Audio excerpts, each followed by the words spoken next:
Deixo-vos a paz, dou-vos a minha paz. Não vou-la dou, como o mundo a dá. Não se perturbe o vosso coração. Lindas palavras de Jesus que está no Evangelho de João, capítulo 14, versículo 27 seguintes. Por um lado, meu amigo, minha amiga, o ser humano tem necessidade de paz. Pelo outro, Jesus nos ensina que existe a paz do mundo e Ele nos dá a sua paz. Vamos analisar esses três tópicos. O primeiro, nós temos necessidade de paz. Isso é algo que já está em nós. É um vazio que ficou com a ausência das graças preternaturais que nós perdemos com o erro de Adão e Eva no princípio. Nós temos sede. O ser humano, na verdade, é carente. E se ele não se preencher com Deus, essa carência cria grandes proporções em suas atitudes, na sua maneira de agir, de pensar, de sentir. O ser humano às vezes se perde. E como se perde? Quero dizer a você, meu amigo, minha amiga, que muitos buscam preencher esse vazio, essa necessidade de paz, com a paz que o mundo dá, que é diferente. O próprio Jesus nos disse: a paz do mundo, ela é um produto de experiências humanas. Por exemplo, eu estive lá no estádio do Morumbi esse ano, e quando cheguei lá, pude ver aquele estádio cheio, e a torcida, aquela vibração, aquela força no ar, aquilo contagia. Nossa, nos leva a uma experiência muito prazerosa. Muitos até adotam o futebol como uma religião, mas ele não é uma religião. Ele é uma forma de você viver alegrias humanas, permitidas por Deus. Mas essas alegrias humanas não preenchem o vazio do nosso interior. Então, quando estive lá, realmente foi muito interessante, muito gostoso. Mas quando acabou o jogo, eu saí do estádio, novamente estava diante do vazio dentro de mim, porque ele só me preencheu naquele momento. E assim acontece nas adrenalinas que muitos encontram em saltar de asa delta, saltar de paraquedas, outros em correr com carros, fazer loucuras. Naquele momento você preenche, mas logo que acaba a experiência, você volta ao normal, à rotina do dia a dia, à rotina da vida. Isso é uma verdade. Jesus vem nos falar dessa paz. Às vezes a sociedade mesmo se organiza para que se façam movimentos de paz, e naquele momento, quando todos estão reunidos, é uma alegria e tudo mais. Mas depois, quando acaba, novamente, nós retornamos ao vazio dentro de nós. Já a paz que o Senhor Jesus nos dá é diferente. Sim, a paz que o Senhor nos dá, ela é o estado que permanece no nosso ser. Quando eu digo ser, engloba tudo: psíquico, inteligência, pensamento, vontade, coração, corpo, alma, tudo. A paz do Senhor, ela permanece em nós. E ela é uma consequência da intimidade com Deus. Para que nós possamos experimentar a paz do Senhor, precisamos estar íntimos de Deus. Bem íntimos mesmo.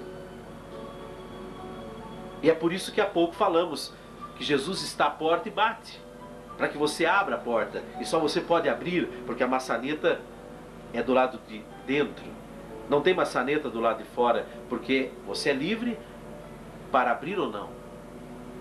E quando nós abrimos o coração para Jesus entrar, e temos uma experiência com o Senhor, a consequência dessa experiência em nós é a paz, que permanece conosco. E a paz do Senhor, ela nos traz o equilíbrio.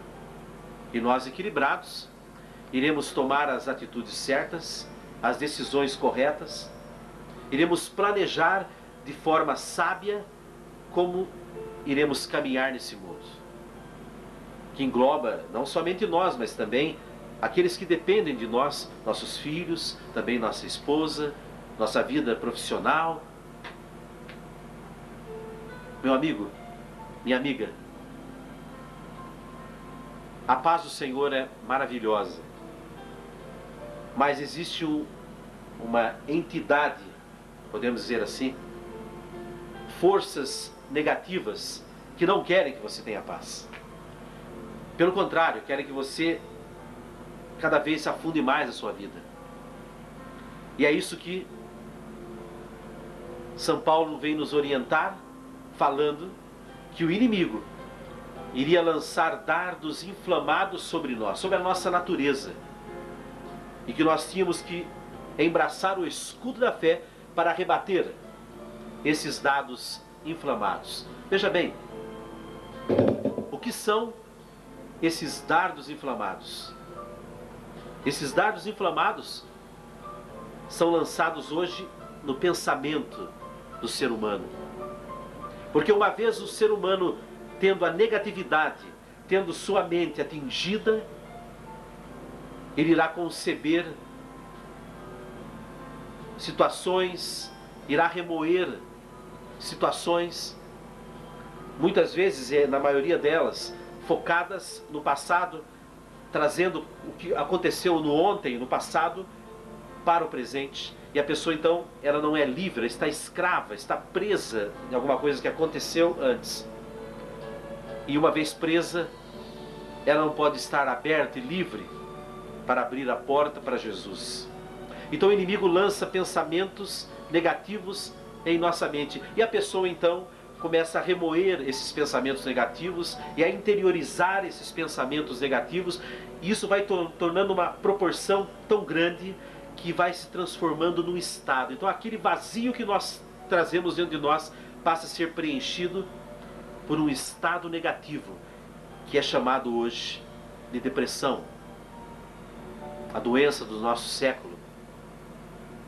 É claro, o inimigo mudou a sua maneira de atingir-nos e hoje vem na mente da pessoa. Então a pessoa se sente a pior. Sentimentos de rancor, de mágoa, de vingança, coisas ruins que estão armazenadas dentro dela e que isso vai criando esse estado, e a pessoa então passa a não querer mais viver, perde o sabor, perde a alegria. E aí é o que nós vemos por aí. Passa a cometer abusos cada vez maiores para tentar equilibrar esse negativo que está dentro dela com pequenos momentos de emoções, de prazeres, de adrenalinas, e ela não encontrando ainda, porque isso é passageiro, ela cada vez mergulha mais ainda nesse lamaçal, e é justamente o ponto em que o inimigo quer nos levar. E é por isso que nós precisamos, a partir de hoje, vigiar com a fé em Jesus, a fé nas promessas do Senhor, a fé na palavra do Senhor. E isso torna para nós um escudo que nós rebatemos esses dardos inflamados, e assim nós poderemos verdadeiramente experimentar a proteção do Senhor, porque os dardos não nos tocam. E quando nós acreditamos em Jesus, nós nos tornamos filhos de Deus. E ser filho de Deus, como está no começo do Evangelho de João, é um poder maravilhoso, é um poder imensurável. E a luz do Senhor passa a iluminar-nos. O inimigo não pode nos tocar, ele não pode se aproximar mais de nós, porque nós o aniquilamos com as promessas do Senhor, com os momentos de intimidades com Jesus,